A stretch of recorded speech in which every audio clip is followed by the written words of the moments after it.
সবাইকে স্বাগত জানাচ্ছি প্রমিসেস জানতে চাই আজকের পর্বে। আমি নুজহাত রহমান আপনাদের সঙ্গে আছি।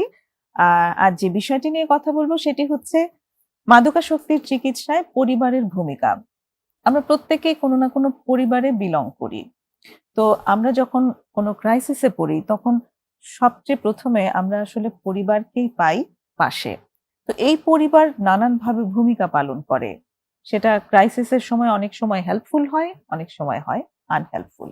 তো আজ আমরা এই বিষয়টি নিয়েই কথা বলবো। আমাদের সাথে এক্সপার্ট হিসেবে আছেন ডাক্তার তৌহিদা ফেরদৌসী, তিনি চাইল্ড অ্যান্ড অ্যাডোলেসেন্ট সাইকিয়াট্রিস্ট। আপনাকে স্বাগতম তৌহিদা। ধন্যবাদ আপু। আসসালামু আলাইকুম। আপু আপনাকে অনেক ধন্যবাদ আমাকে আপনার সাথে ইনভাইট করার জন্য। আমরা খুবই খুশি এবং মানে ফিল করছি যে আমরা খুব ডিলাইটেড হব আজকে আপনার এই আলোচনা থেকে।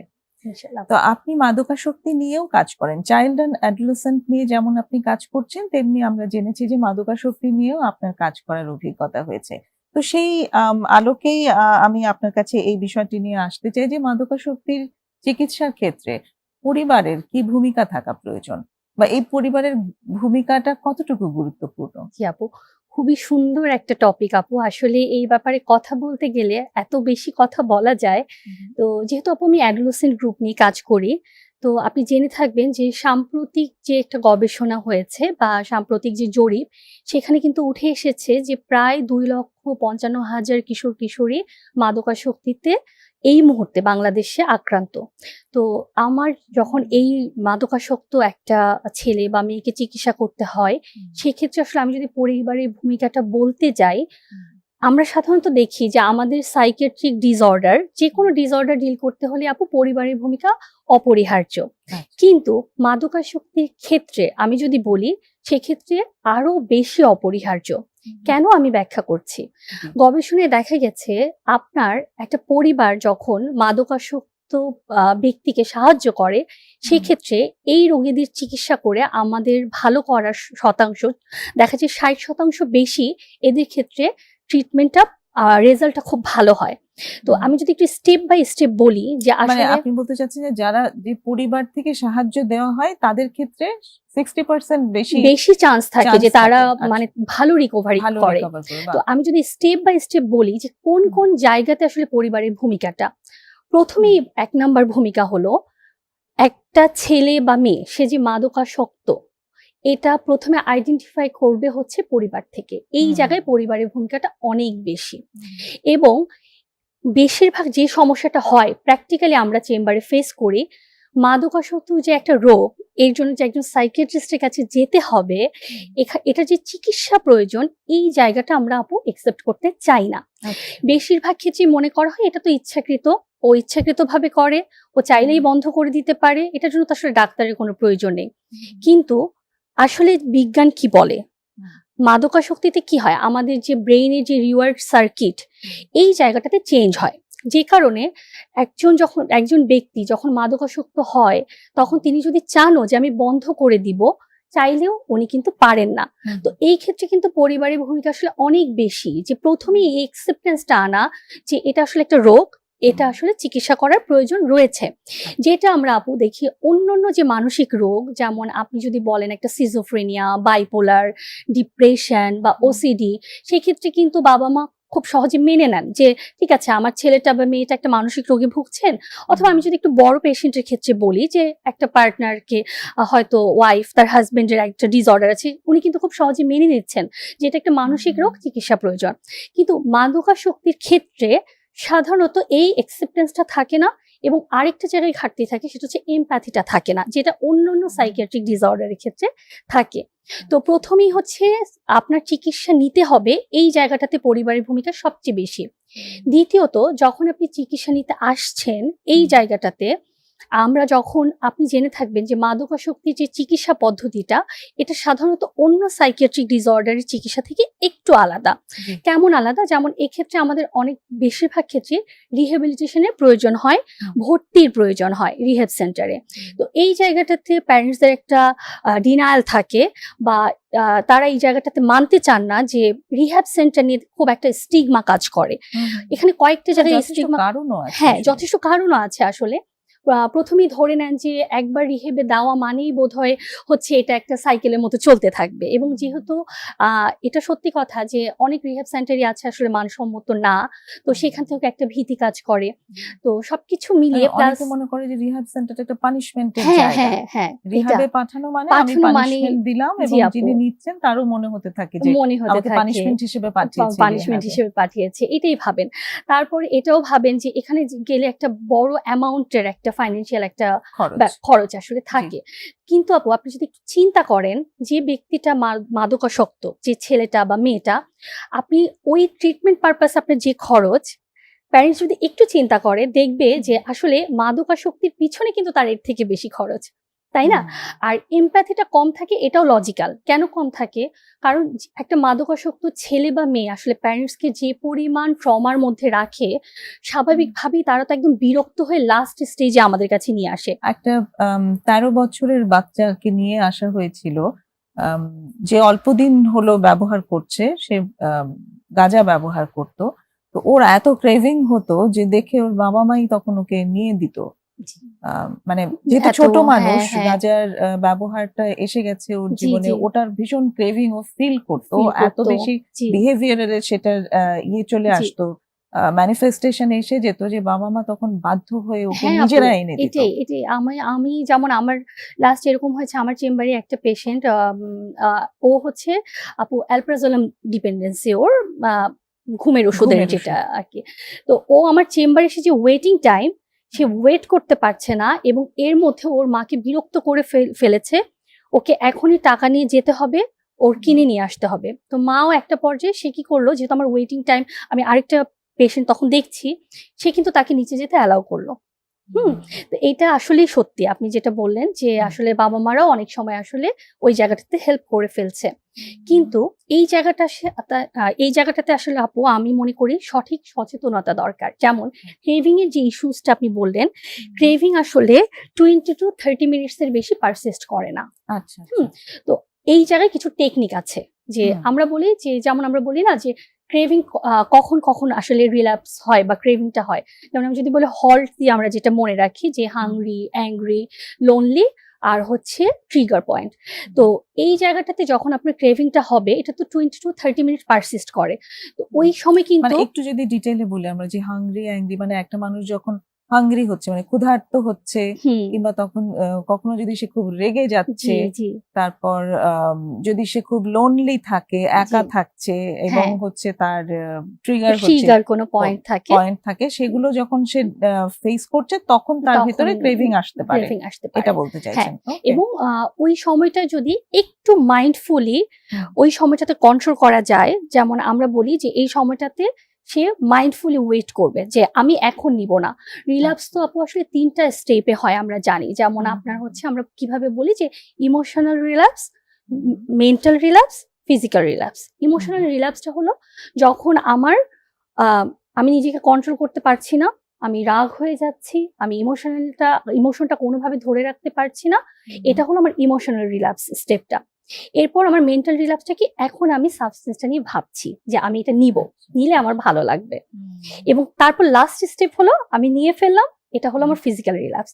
তো আমাকে কিন্তু আপু ইন্টারভেনশনটা করতে হবে ইমোশনাল রিল্যাপসের জায়গাটাতেই। যখন দেখছি যে আমি কোনোভাবে নিজেকে কন্ট্রোল করতে পারছি না, তখন কিন্তু ফ্যামিলিকে এই জায়গাটাতে অ্যাড্রেস করে সাপোর্টটা দিতে হবে আপু। ওকে, তো ফ্যামিলির জায়গাটা ওখানে, ওই সচেতনতাটা ফ্যামিলিকে আগে আনতে হবে, যে তাকে যখন দেখা যাচ্ছে যে সে ইমোশনালি ভালনারেবল আছে, তার ইমোশন সে ম্যানেজ করতে পারছে না সামহাউ, তখনই যেন তারা সচেতন হয়ে যায়। এবং আমরা তো জানি যে যারা সাবস্টেন্স ইউজার হয়, তারা যখন বাসায় যায় ট্রিটমেন্ট নিয়ে, আমরা যেমন বলি যে পিয়ার গ্রুপ থেকে হেল্প সিক করতে বা নার্কোটিক অ্যানোনিমাসের সাথে আপনারা ইনভলভ থাকতে। সো ওই টাইমটাতে সে যে হেল্প সিক করবে, সে ফ্যামিলির সাথে যেন ওপেন আপ হতে পারে যে আমার কিন্তু এখন ক্রেভিং হচ্ছে, আমি কিন্তু নিজেকে কন্ট্রোল করতে পারছি না। এই স্পেসটা যেন থাকে আপু। আমরা যেন যেটা বেশিরভাগ ক্ষেত্রে হয় যে খুব আমরা কি করি, ক্রিটিক্যাল কমেন্ট করি, তাই না, যে তুমি তো আসলে খারাপ, তুমি তো নষ্ট হয়ে গিয়েছো, আর এইসব তো তুমি ইচ্ছা করে করো, তুমি কখনই শুধরাবা না, যে এটা তো আসলে তুমি কোনোদিনই ঠিক হবে না। তো এই জায়গাটা বোধহয় না বলে একটু মডিফাই করে যে না, তুমি তো চেষ্টা করছো, ঠিক আছে আমরা তোমাকে হেল্প করার হ্যাঁ। চেষ্টা করি। আচ্ছা, ইনস্টেড অফ তুমি তো কখনো শুধরাবা শুধরাবো না, যদি না, বলা যায় যে আমরা আছি তোমার আমরা পাশে, আছি তুমি তো তোমার চেষ্টা পাশে। করছো, চেষ্টা করছো, হুম, করতে থাকো, আমরা আছি পাশে। আমরা আছি পাশে। এইটা তাকে এই অফারিংসটা দেওয়া। জি। ওকে, হ্যাঁ, এইভাবে ফ্যামিলি দিতে পারে। জি। তো একটা জায়গায় যেমন আপনি যেটা এই মুহূর্তে আনলেন, সেটাকে যদি আনি যে আম, যখন এটা শেয়ার করে, অনেকে এই এক্সপিরিয়েন্সটা এইভাবে বলেছে যে আমি যদি বলেছি তখন ওরা আরো বেশি অ্যাংশাস হয়ে যায় বাড়িতে, যে আমার ক্রেভিং হচ্ছে, বলার সাথে সাথে ওরা আরো বেশি আতঙ্কিত হয়ে যায়। আতঙ্কিত হয়ে যায়। হ্যাঁ, এটা হয় কেন আপু? এইটা হচ্ছে এই জায়গাটাতে আসলে আপু ফ্যামিলি থেরাপির গুরুত্বটা। আচ্ছা। যখন আমরা এই কারণে আমরা একটা সাবস্টেন্স ইউজের একটা পেশেন্ট, একটা ক্লায়েন্ট যখন আমরা ডিল করি, এটা তো আসলে আপু একটা হলিস্টিক অ্যাপ্রোচে ডিল করতে হবে, তাই না? কারণ এখানে হচ্ছে বায়োসাইকোসোশ্যাল অ্যাপ্রোচ, যেটা আমার মেডিসিনের কিছু রোল আছে এখানে। এখান থেকে আরেকটা জিনিস খুব ইম্পর্টেন্ট যেটা মনে হলো, সেটা হচ্ছে যে সাবস্টেন্সের যে উইথড্রয়ালটা থাকে, এই ইফেক্টেও কিন্তু পরিবার মেনে নিতে পারে না। তার যে বডিলি বিভিন্ন সিমটমস হয়, এই জায়গাটাতেও কিন্তু খুব তারা অ্যাংশাস হয়ে যায়, তারা ওই জিনিসটাকে একসেপ্ট করে নিতে পারছে না।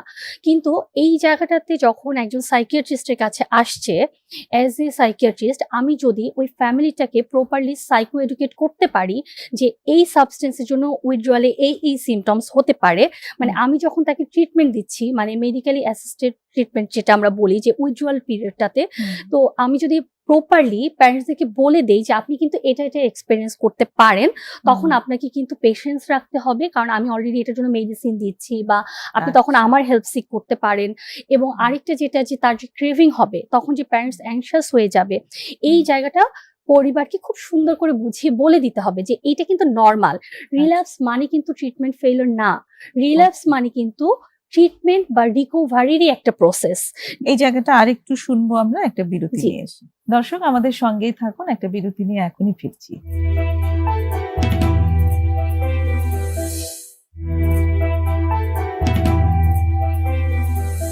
ফিরে এসেছি প্রমিসেস জানতে চাইয়ে। আজ কথা হচ্ছে ডাক্তার তৌহিদা ফেরদৌসীর সঙ্গে মাদকাসক্তির চিকিৎসায় পরিবারের ভূমিকা, এই বিষয়ের উপর। আপনি বলছিলেন যে রিল্যাপস মানে যে ট্রিটমেন্ট ফেইলিওর, বিষয়টা তা না। এই জায়গাটি আমি খুব দেখেছি অভিভাবকদের মাঝে। তারা প্রথমেই এসে অ্যাকচুয়ালি তারা তো ভীষণ একটা হোপলেস জায়গা থেকে আসেন এবং খুব অসহায়, হেল্পলেস অনেক বেশি থাকেন যখন তারা ট্রিটমেন্ট সিক করতে আসেন তাদের সন্তান বা তাদের পরিবারের একজন সদস্যের জন্য। তো তাদের কিন্তু খুব এটা থাকে যে ভালো হবে তো, এখন যে দিচ্ছি এই চিকিৎসায়, সুস্থ হয়ে ফিরে আসবে তো, সুস্থতার হার কতটুকু। তো তাদের কিন্তু ওই অ্যাসিওরেন্সটা তারা নিয়ে ভর্তি করাতে চায় ট্রিটমেন্টের জন্য, হ্যাঁ। তো সেখানে যখন রিল্যাপসের ব্যাপারটা বলা হয়, এটা তাদের জন্য আরেকটা ধাক্কা। এবং সত্যি সত্যি রিল্যাপসটা যে একটা ট্রিটমেন্টের পার্ট, এটা শেখাতে হয় তাদেরকে। শেখাতে হয় আপু, আসলে এটা শেখাতে হয়। আসলে এই জন্য বলতে হয় যে মাদকাসক্তির যে আসলে আমরা কখন রিকভারি বলবো, কখন রিল্যাপস বলবো, এই জিনিসগুলো একটু ব্যাখ্যা করা, যে এটা যে একটা প্রসেস, যে রিকভারি, আমি যেমন আমার কাছে যদি একটা এডিএইচডির বাচ্চা আসে, তখন যেমন আমি বলছি যে এই বাচ্চাটার এডিএইচডি, আমি ট্রিটমেন্ট দিলাম, আপনি 2 থেকে 3 সপ্তাহ পরে রেসপন্স পাবেন, এবং ইনশাআল্লাহ এডিএইচডি ট্রিটমেন্ট দিলে আমরা খুব ভালো রেসপন্স পাই। 6 মাস থেকে 1 বছর পরে আমরা চাইলে অনেক সময় মেডিসিনটা আমরা স্টপও করতে পারি। বা ডিপ্রেশনের ক্ষেত্রে বলেন, ওসিডির ক্ষেত্রে বলেন, সাবস্টেন্স অ্যাবিউজের ক্ষেত্রে এই নির্দিষ্ট সময় বলাটা কিন্তু খুব চ্যালেঞ্জিং। কারণ আপনি রিকভারি বা রিল্যাপসেরও কিন্তু বিভিন্ন স্টেপ আছে, রিকভারিরও বিভিন্ন স্টেপ আছে। আমরা দেখা যায় যে একটা হচ্ছে শর্ট টার্ম রিকভারি, মানে সে সুস্থ হয়ে বাসায় গেল, সে 1 মাস পুরো সোবার ছিল। এরপর যেটা হতে পারে আপনার সাস্টেইনড রিকভারি, মানে 3 মান্থস প্লাস হলে আমরা সেটাকে বলছি সাস্টেইনড, আর 1 ইয়ার প্লাস হলে তখন কিন্তু আমি লং টার্ম রিকভারি বলছি। তো এই যে সোবার থাকার প্রসেসটা, রিকভারির যে প্রসেসটা, এটা একটা লং টার্ম প্রসেস। ফার্স্টেই যদি আমরা প্যারেন্টসকে খুব সুন্দর করে এই ব্যাপারে সাইকো এডুকেট করতে পারি যে এই প্রসেসটা, এই জার্নিটা, আমরা কিন্তু একটা জার্নি শুরু করছি একসাথে, এবং আমরা আজকে আসলে এই সাইকো এডুকেশনটাই দিচ্ছি যারা আজকে সেটের সামনে আছেন, সেই সাইকো এডুকেশনটা আজকে আমরা শেয়ার করছি তাদের সাথে। যে দেখেন, এটা কিন্তু আমাদের একটা টিম ওয়ার্ক। এখানে আমরা কিন্তু আমি, আপনি, সাইকোলজিস্ট, কাউন্সিলর, তারপর হচ্ছে নার্কোটিক অ্যানোনিমাস গ্রুপের যে সদস্য বা পিয়ার গ্রুপ, আমরা সবাই মিলে এটা একটা টিম ওয়ার্ক, আমরা একটা জার্নি স্টার্ট করেছি। এই জার্নিটা সাকসেসফুলি আমরা তখনই এন্ড করতে পারবো যখন এই টিমে সবাই থাকবে আপু। এখানে কখনোই সম্ভব না যে ধরেন এটা একটা ফুটবল ম্যাচের মতো, যে লাইক আমরা এতজন প্লেয়ার শুরু করেছি, মধ্যে থেকে 2-1 প্লেয়ার উঠে গেল বা ওই জায়গাটা আমি অ্যাভয়েড করে দিলাম, তাহলে তো ম্যাচটা সাকসেসফুল হবে না।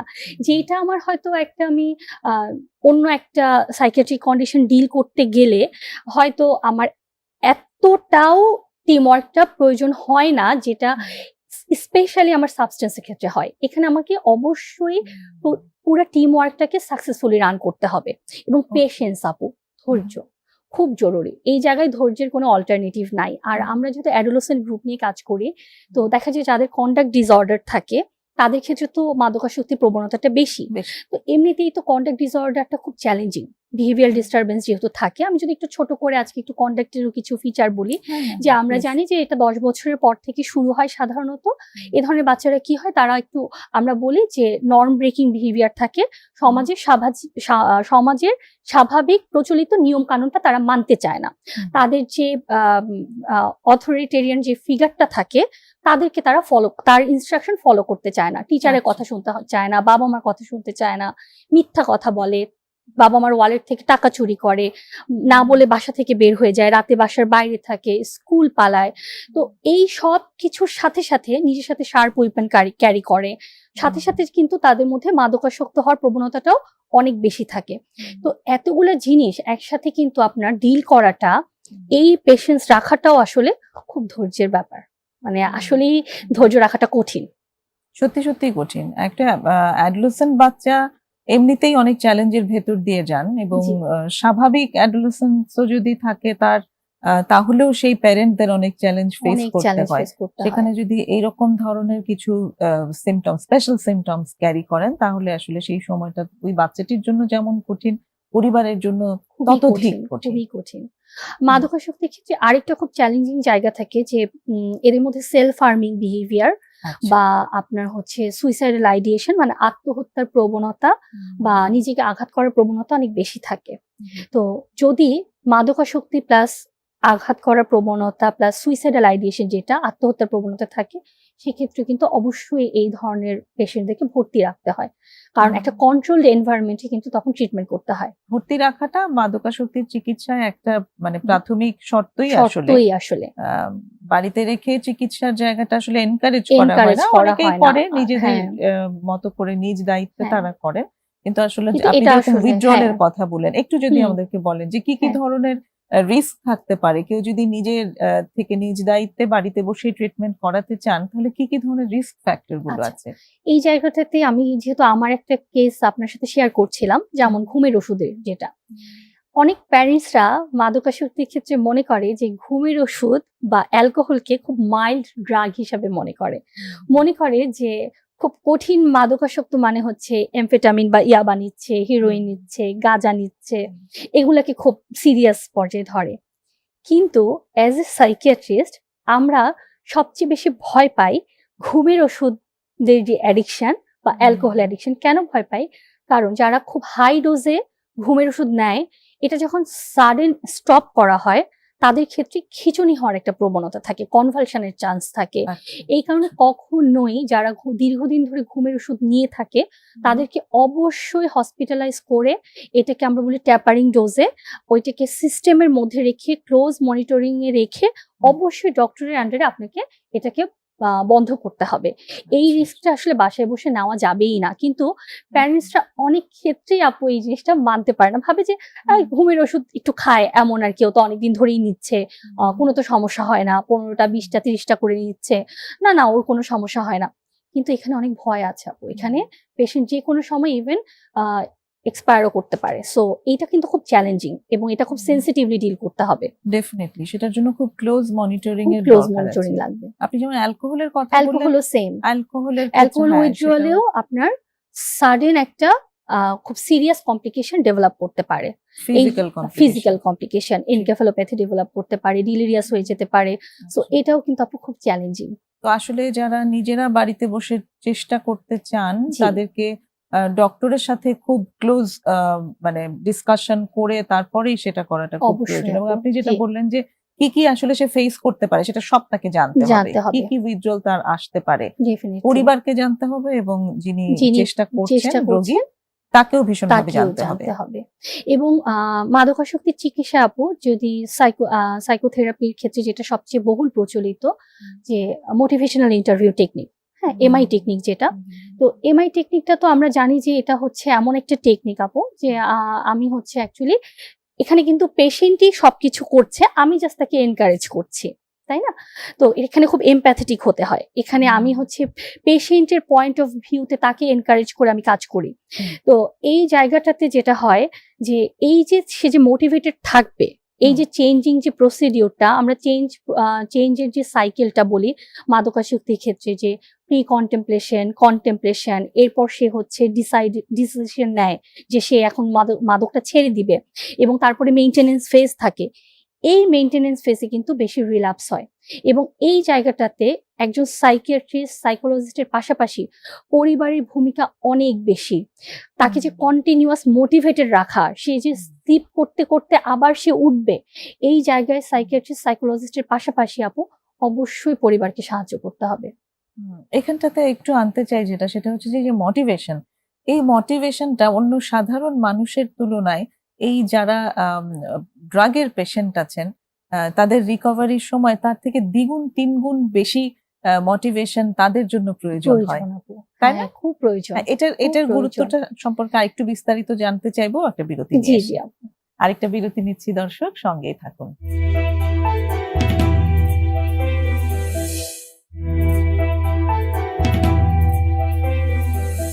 ফিরে এসেছি প্রমিসেস জানতে চাই একটা ছোট্ট বিরতি নিয়ে। আজ কথা হচ্ছে মাদকাসক্তির চিকিৎসায় পরিবারের ভূমিকা, এই বিষয়ের উপর ডাক্তার তৌহিদা ফেরদৌসীর সাথে। তো ডক্টর, যেখানটাতে আমরা ছিলাম সেটি হচ্ছে যে মোটিভেশন। মাদকাসক্তির চিকিৎসায় মোটিভেশনাল থেরাপি ভীষণভাবে জরুরি, এবং এই থেরাপি আসলে শুধু থেরাপিস্টের কাছ থেকেই পেতে হবে বিষয়টা তা না, তার সারাউন্ডিং এ যারা যারা আছে প্রত্যেকের কাছ থেকেই ভীষণ মোটিভেশন দরকার হয়। এই গুরুত্বটা একটু বলবেন যে কেন অন্য সবার চাইতে এদের ক্ষেত্রে মোটিভেশনের প্রয়োজনটা এত বেশি? আচ্ছা, ওই যে আপু আমরা শুরুতেই বললাম যে এটা একটা প্রসেস, এটা একটা জার্নি। আমার রিকভারির জন্য একটা লং টাইম লাগবে, কারণ আমার তো আপু বারবার হচ্ছে ওই আমার বডির বিভিন্ন সিমটমস হবে। আমরা জানি যে একবার যখন আমি মাদক নিচ্ছি, আমার ব্রেইন এই যে একটা ডোপামিন রিলিজ হলো, এই যে একটা রিওয়ার্ড পেলো, এতে করে আমার ব্রেইনে যে রিওয়ার্ড সার্কিট এখানে কিছু চেঞ্জ হয়ে যায়। তখন আমার ব্রেইনে কিন্তু কন্টিনিউয়াস এই প্লেজারটা সার্চ করতে থাকে, এবং যখনই আমি ওইটার একটা ট্রিগার পয়েন্ট পাই, যেমন আমরা মাদকাসক্তির ক্ষেত্রে কি বলি যে আমি যে ফ্রেন্ডটার সাথে বসে মাদকটা নিতাম তাকে দেখলেও আমার ক্র্যাভিং হবে, আমি যে ড্রেসটা পরে মাদকটা নিতাম সেটা পরলেও আমার ক্র্যাভিং হবে, আমি যে রাস্তাটা দিয়ে হেঁটে যেতাম যে মাদকটা নিতাম সেটা দেখলেও আমার ক্র্যাভিং হবে। সো এটা কিন্তু আমার ইচ্ছা না আপু। এই জায়গাটা আমি বারবার আজকে আমার আপনার এই শোয়ের মাধ্যমে ক্লিয়ার করতে চাই যে আমরা যেন না ভাবি যে এটা ইচ্ছাকৃতভাবে কেউ করে, এটা আমার ব্রেইনেরই চেঞ্জটা হয়ে যায়। ব্রেইন আমাকে বারবার সিগন্যাল দেয় যে তুমি এটা করো, তাহলে তুমি এই রিওয়ার্ডটা তোমার ভালো লাগবে। হ্যাঁ, আর আমরা তো মানুষ হিসেবে কন্টিনিউয়াস আমাদের ব্রেইন তো প্লেজার চায়। সো এই জন্যই মোটিভেশন ধরে রাখাটা এত চ্যালেঞ্জিং হয়ে যায়, কারণ সে তো কন্টিনিউয়াস ওই প্লেজারটা সার্চ করতে থাকে, এবং একটু লোনলি লাগলে, একটু বোর লাগলে সে কিন্তু খুব ইজিলি রিল্যাক্স করে যাচ্ছে। অথবা আসলে প্রাত্যহিক জীবনে মানুষের তো স্ট্রেস থাকবেই, পারিবারিক বিভিন্ন কলহ থাকবেই। তো বাবা মা অ্যাজ এ প্যারেন্টস, কোনো প্যারেন্টসই 100% পারফেক্ট না।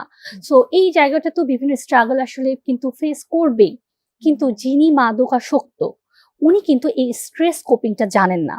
তো মাদকাসক্তির চিকিৎসায় এটাও যেমন আপু আপনি জেনে থাকবেন যে আমরা তো স্ট্রেস কোপিংটাও তাদেরকে শেখাই যে কিভাবে নিজের ইমোশনটা কন্ট্রোল করবে। তো এই জন্যই মোটিভেশন ধরে রাখাটা খুব কঠিন হয়ে যায়, কিন্তু স্ট্রং মোটিভেশন প্রয়োজন, এবং এটা সম্ভব যদি আমরা সবাই মিলে তাকে মোটিভেটেড রাখতে পারি। পরিবার এখান থেকে একটা জিনিস রিপোর্ট করে যে আর কত দেব, আর কত, মানে মোটিভেশন দিতে দিতে তারা তাদের ভিতরে একটা ক্লান্তি চলে আসে। এটা একটা বাস্তবতা। এবং আমি যদি বলি যে অ্যাডাল্ট পেশেন্টদের ক্ষেত্রে যেটা হয় যে আপনার যদি হাজবেন্ড সাবস্টেন্স অ্যাবিউজার হয়, সেক্ষেত্রে ওয়াইফরা তো তারা নিজেরাও আসলে বিভিন্ন সাইকিয়াট্রিক ডিসঅর্ডারে তখন মানে আমরা জানি যে মেজর ডিপ্রেসিভ ডিসঅর্ডারে তারা ভুগতে থাকে, এবং এটা খুব স্বাভাবিক। তো আমি যেটা করি যে আমি আমার সব ক্লায়েন্টদের প্যারেন্টসদেরকে তাদেরকেও একটা মেন্টাল সাপোর্ট দেওয়ার চেষ্টা করি, বা যে হাজবেন্ড সাবস্টেন্স অ্যাবিউজার তার ওয়াইফকেও একটা মেন্টাল সাপোর্ট দেওয়ার চেষ্টা করি, যাতে করে উনি হেল্প করতে পারেন আর কি।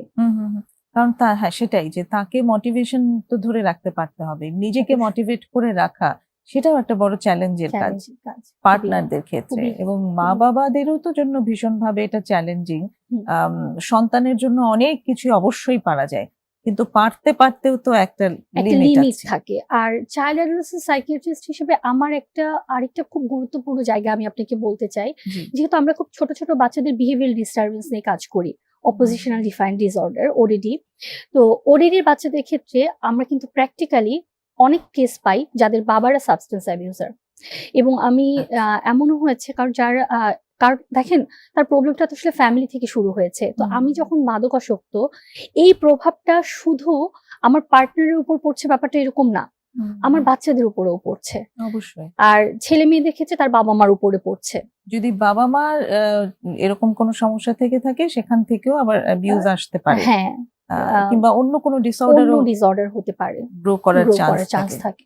সেটাই খুব ইন্টারেস্টিং, এবং খুব অ্যাকচুয়ালি মানে জিনিসগুলো খুব জটিলও, খুব জটিল, খুব চ্যালেঞ্জিং, খুব চ্যালেঞ্জিং, কিন্তু আমি বলবো যে আসলে অসাধ্য না, অবশ্যই সম্ভব। এক্ষেত্রে যদি আমি আবারও বলবো যে অ্যাজ এ টিম খুব ভালো কাজ করা যায়, অবশ্যই এখানে সাকসেস রেটও ভালো, সাকসেসফুল হওয়া সম্ভব। হ্যাঁ, সেটা কিন্তু আমাদেরকে অবশ্যই এই স্টিগমাটা থেকে আপু বের হয়ে আসতে হবে যে এটা আসলে ইচ্ছাকৃত, চিকিৎসার আসলে প্রয়োজন নাই, ও তো চাইলেই মানে ভালো থাকতে পারবে। আমি প্যারেন্টসদের জন্য বলবো, কোনো প্যারেন্টস যদি সন্দেহ করেন যে তার সন্তানের মধ্যে উনি চেঞ্জ পাচ্ছেন, যে আচরণগত কিছু চেঞ্জ, ও হঠাৎ করে ফ্রেন্ড সার্কেল চেঞ্জ হয়েছে, ও একটু ঘরে একা একা থাকতে চায়, বা ও একটু ইদানিং ডিমান্ডিং বিহেভিয়ার বেশি করছে, একটু টাকা পয়সা চাচ্ছে বেশি, খাওয়া দাওয়ার রুচি কমে গিয়েছে, অল্পতেই একটা কথা বলে খুব বেশি রেগে যাচ্ছে, অবশ্যই প্যারেন্টস যেন সার্চ করেন আপু। এবং যদি উনি কোনো ইভেন যদি রিক্রিয়েশনাল পারপাসে উনি এটা আইডেন্টিফাই করেন, যে অনেক সময় অনেক প্যারেন্টসরা বলেন যে আমার কাছে এসে বলে আপু যে না, ও তো একটু বন্ধু বান্ধবের সাথে শখ করে খায়। এই জিনিসটা করা যাবে না। বন্ধু বান্ধবের সাথে শখ করেও যদি খায়, অবশ্যই ইন্টারভেনশন নিতে হবে। হ্যাঁ, ওই নলেজটাও তাদের দরকার আছে যে এটা অ্যাকচুয়ালি শখ করে খাওয়ার জিনিস না। এটা এমন না যে কেক পিৎজা আমি শখ করে খেলাম, সেটা এটা সেরকম কোনো জিনিস না, এটা সকলকেই বুঝতে হবে। সেই একটা ডিফিকাল্টি যেমন সকল অভিভাবকদেরই আছে, সেটি হচ্ছে যে যদি আইডেন্টিফাই করতে পারছেন যে তার সন্তানের কোনো একটা সমস্যা আছে এই জাতীয়, তখন যে তার সাথে একটা নেগোসিয়েশন করে তাকে যে বুঝিয়ে তারপর ট্রিটমেন্টের জন্য রাজি করানো, এই জায়গাটাতে একটা বড় গ্যাপ আমাদের দেশের প্রেক্ষাপটে আছে। এটা আসলে খুব ডিফিকাল্ট, কারণ ম্যাক্সিমাম বাচ্চারাই তো মানতে চায় না এটা যে একটা সমস্যা। বিশেষ করে অ্যাডোলেসেন্টরা তো একদমই কোনোভাবেই মানতে চায় না যে এটা একটা প্রবলেম। তো এই জায়গাটা আসলেই খুব চ্যালেঞ্জিং। এটা মানে মিউচুয়ালি ডিসিশনটা নেওয়া, যে ডক্টরের কাছে যাবে বা সাইকোলজিস্টের কাছে যাবে, এই সিদ্ধান্তটা নেওয়া। অনেকে জোর করে নিয়ে আসে, এবং যদি সিভিয়ার কেস হয় সেক্ষেত্রে আপনি জানেন যে অনেক এরকম সার্ভিস আছে যে আপনার নিয়ে আসা হয় ক্যাচিং টিমের মাধ্যমে, সেটাও করা যায়, কিন্তু অবশ্যই চিকিৎসা করাতে হবে। এটার কোনো অল্টারনেটিভ নেই। আইডিয়াল কোনটা, যে মানে একজন মানুষ চাইছে না তার চিকিৎসা হোক, কিন্তু তাকে জোর করে চিকিৎসা দেওয়া হচ্ছে, এটা কতটুকু কাজ করে? এই জায়গাটাতে কিছু ইথিক্যাল ইস্যুস চলে আসে। ইথিক্যাল ইস্যুসটা হচ্ছে, যদি বাচ্চা পেশেন্ট হয়, চাইল্ড অ্যাডোলেসেন্ট গ্রুপ, সেই ক্ষেত্রে তার লিগ্যাল গার্ডিয়ান তো অবশ্যই তার প্যারেন্টস। সেই ক্ষেত্রে প্যারেন্টস যদি চান, আমাদের দেশের আইন অনুযায়ী অবশ্যই ফোর্সফুলি চিকিৎসা করানো সম্ভব। আমাদের দেশে আইন অনুযায়ী এটা করানো যাবে, কারণ প্যারেন্টস তার গার্ডিয়ান। আর অ্যাডাল্ট পেশেন্টের ক্ষেত্রে যেটা হয়, অ্যাকচুয়ালি ওয়াইফ তো লিগালি গার্ডিয়ান হয় না, এই জায়গাটাতে কিছু কনফ্লিক্ট আসলে ফেস করতে হয়। ধরেন ওয়াইফ হচ্ছে নিয়ে আসছে, রিহ্যাবে ভর্তি করিয়ে দিয়েছে, এখন বাবা মা বলছে যে না, আমার ছেলের সমস্যা নিয়ে রাখা যাবে না, তাহলে আসলে রাখা যাবে না, কারণ তার লিগালি তার গার্ডিয়ান তার বাবা মা। তো এই জায়গাগুলোতে তখন খুব কিন্তু একটা কমপ্লিকেশন অ্যারাইজ করে। কিন্তু আমার প্রশ্নটা আরেকটা, সেটা হচ্ছে যে একটা মানুষকে জোর করে চিকিৎসা দিলে সে চিকিৎসাটা কতটুকু কার্যকর হয়? এইখানটাতে আমি যেটা বলবো যে আসলে প্রথমে কেউই চিকিৎসা নিতে আসতে চায় না। আচ্ছা। কিন্তু যখন আমরা ওই ফেজটা পার করে ফেলতে পারি, যে ডিটক্সিফিকেশন, উইথড্রয়াল ফেজটা আমরা যখন পার করতে পারি, সে যখন একটা স্টেবল কন্ডিশনে আসে, তখন আসলে তাকে মোটিভেটেড করতে হবে। আচ্ছা এবং শুরুতে যদিও সে ডিসঅ্যাগ্রি করে, ফোর্সফুলি নিয়ে আসা হয়, আপনিও আপনার কাজের এক্সপিরিয়েন্স থেকে দেখবেন আপু, কিছুদিন পরে কিন্তু স্টেবল হয়ে যায়। তখন কিন্তু সেও আস্তে আস্তে যখন থেকে বারবার বোঝানো হয় যে মাদকাসক্তির জন্য আসলে সে কিভাবে ক্ষতিগ্রস্ত হচ্ছে, তখন কিন্তু একটা টাইমে সে আসলে মানে মোটিভেটেড হয়। এবং মাদকাসক্তি আসলে কেন এতটা খারাপ, কারণ এখান থেকে তো পরবর্তীতে বিভিন্ন সাইকিয়াট্রিক ডিসঅর্ডার ডেভেলপ করে। আমরা জানি হ্যালুসিনেশন, ডিলিউশন ডেভেলপ করে ইভেন আপনার যে schizophrenia like feature, bipolar like feature, যেগুলো সাইকোসিস, যেগুলো হ্যাঁ ডেভেলপ করে। হতে পারে। হ্যাঁ, এবং এটা অ্যাকচুয়ালি দেখাও গেছে যে আপনি যেটা বললেন যে একটা স্টেবিলিটি আসবার পরে এই রিয়েলাইজেশন গুলো যে তাদেরকে দিতে হয় তা না, নিজেরাও তখন নিয়ে নেয়, নিজেদেরও হয়। আরেকটা বিরতি নেব, বিরতি থেকে এসে তারপর আমরা রিল্যাপস প্রিভেনশনে পরিবারের ভূমিকার জায়গাটা একটু শুনতে চাই। দর্শক সঙ্গেই থাকুন, আরো একটা ছোট্ট বিরতি নিয়ে ফিরে আসছি অল্পক্ষণেই।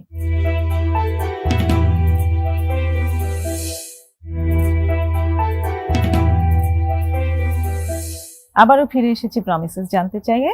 কথা হচ্ছে মাদকাসক্তির চিকিৎসায় পরিবারের ভূমিকা নিয়ে ডাক্তার তৌহিদা ফেরদৌসীর সঙ্গে। যেখানটা ছিলাম সেখান থেকে আরেকবার শুরু করে যে পরিবারের ভূমিকা। এবার চিকিৎসায় আনবার জন্য পরিবারের ভূমিকা দরকার আছে, আপনি বলেছেন। চিকিৎসা অবস্থায় পরিবারের ভূমিকার দরকার আছে, এবং চিকিৎসার পরে যখন সে রিকভারি স্টেজ, সেই সময় পরিবারের ভূমিকা। সেই সময় তো অ্যাকচুয়ালি অসংখ্য চ্যালেঞ্জ ফেস করে যারা রিহ্যাবিলিটেশন থেকে বাড়ি চলে যায়, যে পুনর্বাসিত হলো সে বাড়িতে গিয়ে, তারপর সে নানান জিনিস ওখানে ফেস করতে থাকে। তো সেই সময় পরিবারের ভূমিকাটা কিরকম হওয়া প্রয়োজন? আপু আমি তো বলবো এই জায়গাটাতে সবচেয়ে বেশি দরকার, মানে ট্রিটমেন্ট পেলো, বাসায় যাবে, এই যে আপু একটা চেঞ্জ, এই জায়গাটাতে যে পরিবারের ভূমিকা কি পরিমাণ প্রয়োজন, এই জায়গায় মানে ফ্যামিলিকে যে এমপ্যাথেটিক হতে হবে, সায়েন্টিফিক ওয়েতে অ্যাপ্রোচ করতে হবে, এই জায়গাটা ভীষণ জরুরি আপু। কারণ সে তো একটা লং টাইম বাসার বাইরে ছিল, যেটা হয়তো সে আগে কখনোই ছিল না। লাইফে ফার্স্ট টাইম সে একটা লং টাইম পরে সে বাসায় যাচ্ছে, হঠাৎ করে কিন্তু অনেক কিছু চেঞ্জ আপু। এখন ধরেন তাকে যদি বারবার এই জিনিসটা রিমাইন্ডার দেওয়া হয়, একটু কিছু হলো হয়তো, সেও তো একটা মানুষ, হয়তো আবার একটু ভুল করে ফেলছে, তখন হয়তো মানে ফ্যামিলি এভাবে বলে ফেলে যে তুমি তো ভালো না, তুমি তো আচ্ছা তোমাকে আবার রিহেবে দিয়ে দিব, তুমি তো রিহেবেই ভালো ছিলা, তুমি না থাকলেই আমরা ভালো ছিলাম। ফ্যামিলি অনেক সময় থ্রেট হিসেবেও কিন্তু এটাকে হিসাবে করে, রাইট আপু, যে আবার রিহাবে নিয়ে হ্যাঁ যেতে হবে, আবার দিয়ে দিব। এবং এই জায়গাটাতে আপু ফ্যামিলিকে কিন্তু অবশ্যই এটাকে একটা অস্ত্র বানিয়ে ইমোশনালি তাকে এটা দিয়ে অ্যাকচুয়ালি ব্ল্যাকমেল করা যাবে না। তাহলে হবে কি, দুইটা জিনিস হবে, একটা হচ্ছে সে একটা টাইমে এটাকে আর ভয় পাবে না, সেও ইউজ টু হয়ে যাবে যে ওকে ফাইন, আমি তো এমন করি, রিহ্যাবে যাই, আমি আসি, এটাও করা যাবে না। নাম্বার টু, তার যে রিকভারি পসিবিলিটিটা ছিল সেটাও কমে যাবে। এই জায়গায় ফ্যামিলিকে খুব সায়েন্টিফিক ওয়েতে ডিল করতে হবে। তার যখন ক্রেভিং দেখছে, আমি একটু আগেও বললাম যে নার্কোটিক অ্যানোনিমাস গ্রুপের সাথে সে রেগুলার মিটিং গুলাতে যাবে। আচ্ছা, আমি নার্কোটিক অ্যানোনিমাস গ্রুপটা, আমরা যেহেতু আমাদের আলোচনায় বারবার বলছি, আমরা যদি একটু দর্শকদের জন্য সহজভাবে বলি যে এই গ্রুপটা আসলে কি, এটা হচ্ছে যে যারা মাদকাসক্ত ছিল এখন ভালো আছে, তারা মিলে একটা পিয়ার গ্রুপ, একটা সাপোর্ট গ্রুপ ক্রিয়েট করে। এটা একটা নন পলিটিক্যাল বা এখানে কোনো টাকা পয়সার লেনদেন নেই, একটা সাপোর্ট গ্রুপ আর কি, ভলেন্টারি হ্যাঁ গ্রুপ, যেটা আমাদের বিভাগীয় শহরগুলো ঢাকা, চট্টগ্রাম, সিলেট সব জায়গায় আছে। ঢাকা শহরেরও আমাদের বিভিন্ন জায়গায়, ধানমন্ডি, বনানী, বিভিন্ন জায়গায় এরকম নার্কোটিক অ্যানোনিমাস গ্রুপের মিটিং হয়। তো এই গ্রুপগুলোর সাথে আমরা অ্যাটাচ থাকতে বলি। কেন বলি?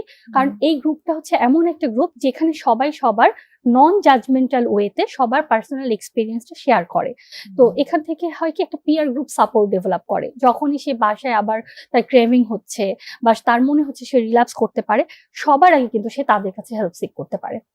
তো এটা খুব চমৎকার একটা জায়গা, সাপোর্টের জায়গা। থ্যাংক ইউ, আপনি আনলেন বলবার জন্য। তো এখানে পরিবারের দিক থেকে একটা রিজার্ভেশন কাজ করতে আমি দেখেছি, সেটি হচ্ছে পরিবারের মনে হতে থাকে যে ও তো এখন রিকভার করেই গেছে, এখন আর ওই মানুষগুলোর সঙ্গে যাওয়ার কি দরকার। হ্যাঁ, এই জায়গাটাতে আপু আসলে যখন সে মানে ফ্যামিলি থেরাপিটা আমরা নিই, আমরা যদি তখন পরিবারকে একটু ক্লিয়ার করতে পারি, আসলে আমাদের এখানে ক্লিয়ার করতে হবে যে এই তার ছেলেটা বা মেয়েটা বা তার হাজবেন্ডের ট্রিটমেন্ট প্রসিডিওরে আমরা আসলে কে কে ইনভলভ এবং কে কে সাহায্য করতে পারি, তাহলে কিন্তু পরিবার এই যে তার যে একটা স্টিগমা, এটা তাহলে কাজ করবে না। এটা ক্লিয়ারলি তাকে ডিফাইন করতে হবে যে এই জায়গাটা আসলে তার ভালোর জন্য, খারাপের জন্য না। কি ভালো তার হয় অ্যাকচুয়ালি সেখানে একটু যদি বলে কি দেন। ভালো হয় বলতে আপু, যেমন ধরেন যেটা হয় যে একজন সাইকিয়াট্রিস্ট বা একজন সাইকোলজিস্ট ওনাদেরও তো বিভিন্ন অ্যাসাইন টাস্ক থাকে না।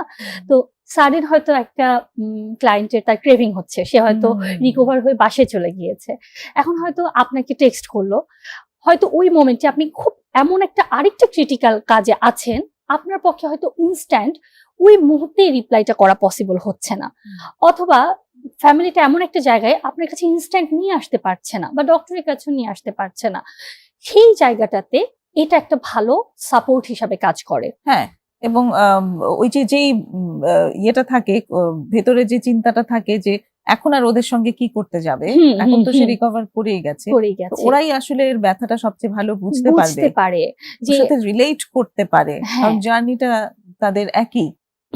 আমাকে এরকম শেয়ার করেছে যে টিমের যে এরকম এক ক্লায়েন্ট কল দিয়েছে যে তার এখন ক্রেভিং হচ্ছে, তখন সে তার এক পিআরকে কল দিয়েছে, দেওয়ার পরে সে ওই সময় সাথে সাথে তার বাসায় চলে গিয়েছে, যে ওকে নিয়ে বাইরে ঘুরিয়েছে, ওকে স্টেবল রেখেছে, মানে ওটা রাতের বেলা ছিল, কারণ ডক্টরের কাছে আনতে হলেও তো আসলে একটা টাইম দরকার, সাইকোলজিস্টের কাছে আনতে হলেও তো একটা টাইম দরকার।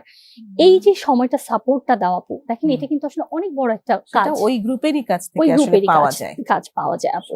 এটাই, হ্যাঁ সেটাই আমরাও এই এডুকেশনটা একটু শেয়ার করতে চাই অবশ্যই, যে এই সাপোর্ট গ্রুপটা যেন ব্যবহার করা হয়। এবং আরেকটা ব্যাপার থাকে, যেমন পরিবারের একটা খুব চাহিদা থাকে যে চিকিৎসা করেছো, সুস্থ হয়েছো, এখন কিছু একটা করো, কাজ করো, এই একটা ব্যাপার থাকেই।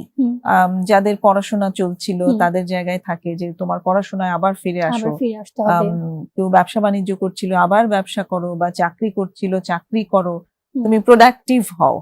এই জায়গাটায় যে একটা এক্সপেকটেশন থাকে, এটা সম্পর্কে আসলে কি বলবেন? আচ্ছা, এইটা তো খুব নর্মাল যে আসলে বাবা মাদের এক্সপেকটেশন থাকে যে নর্মাল লাইফে আসো। এই জায়গাটাতে আমার অবজারভেশন হলো যে এইটার জন্য আমাকে একটু টাইম দিতে হবে, রিহ্যাবিলিটেশনের জন্য টাইম দিতে হবে, কারণ যেহেতু একটা লং টাইম একটা প্রসেসের কারণে সে একটা নর্মাল লাইফ থেকে সরে গিয়েছে। অবশ্যই আমরা কখনোই বলি না যে সে বাসায় বসে যাবে, কারণ এটা আরো বেশি খারাপ, এতে করে তার আবার সেই খারাপ সঙ্গে জড়িয়ে যাওয়া বা মাদকাসক্তিতে জড়িয়ে যাওয়ার পসিবিলিটি বেশি থাকে। আমরা অবশ্যই এনকারেজ করি যে সে অ্যাক্টিভলি তার ডেইলি রুটিনে ফেরত যাবে, তার সে যদি কোনো জব করতো সেটাতে ফেরত যাবে, অথবা হচ্ছে আপনার যে পড়াশোনা করতো সেখানে ফেরত যাবে। এটার ভূমিকা অনেক বেশি, এখানে অবশ্যই তাকে একটা নর্মাল লাইফে ফেরত যেতে হবে, কিন্তু সে একটা সময় দিতে হবে, রাইট, একটা সময় পরে, যেটা আমরা ওই যে বাসায় যাওয়ার পরে একটা নির্দিষ্ট সময় পরে আমরা এটাকে অ্যালাউ করি আর কি। আর যখন যদি কি পরিমাণ সময় হতে পারে আসলে? আচ্ছা, এই সময়টা আসলে আপু আমি যেভাবে বলি, আমি অ্যাকচুয়ালি একটু কাস্টমাইজ ওয়েতে বলি। কেন বলি? কারণ হচ্ছে যেমন আমার এখন একটা ক্লায়েন্ট আছে, ওর যেমন সামনে একটা পরীক্ষা জুনে, তো এখন এই পেশেন্টটা যখন ও বাসায় যাবে, ওকে যদি আমি এখন লং টাইম, ওর তো ইনভলভ হতে পারে পড়াশোনাতে, প্লাস প্যারেন্টসের এটা অনেক বড় একটা কনসার্ন যে এইবারের সেশনটা যদি ও মিস করে তাহলে তো আপু আর আগাতে পারবে না। তো এই জায়গাটাতে আমার জাজমেন্ট অনুযায়ী আমি যেমন মিনিমাম 1 মান্থ ওকে ওর ক্ষেত্রে বলি বা এরকম বলি, কারণ একটা 21 দিন তো আমরা ব্রেইনকে একটা হ্যাবিট রিভার্স করার জন্য টাইম দিই, তো ইউজ টু হওয়ার জন্য। তো সেক্ষেত্রে আমরা কাস্টমাইজ করে 1 মান্থ বলি বা পেশেন্টের রিকোয়ারমেন্ট অনুযায়ী বলি। আর রিকোয়ারমেন্ট ওয়াইজ সেই ডিসিশনটা নেওয়া যেতে পারে। বাড়িতে যাওয়ার পরে সময় দেখবে, বাড়িতেও সবাই দেখবে এবং প্রফেশনালও দেখবে যে অ্যাকচুয়ালি কতটুকু সে করতে পারছে, এবং সেই অনুযায়ী তারপরের ডিসিশন যে কখন সে আবার কাজে ফিরবে বা পড়াশোনায় ফিরবে। এবং এর আগে কিন্তু আমাকে এক্সিট প্ল্যানটা করতে হবে। অনেক ধন্যবাদ ডক্টর তৌহিদা, আজকে চমৎকার অনেক ইনফরমেশন আপনার কাছ থেকে জানলাম। আশা করি দর্শকরাও খুব পছন্দ করেছে। একদম শেষ পর্যায়ে এসে গেছি আজকে, বিদায় নিয়ে নিই আমি দর্শকদের কাছ থেকে। প্রিয় দর্শক, আমরা শেষ করছি আজকের এই আয়োজন। আশা করি ডাক্তার তৌহিদার কাছ থেকে অনেক চমৎকার ইনফরমেশন আপনারা পেয়েছেন, সেখান থেকে সেগুলো অনেক উপকারী হবে আপনাদের জন্য। আগামী পর্বে আবারও আপনাদের সঙ্গে পাবো এই আশা নিয়ে শেষ করছি। খোদা হাফেজ।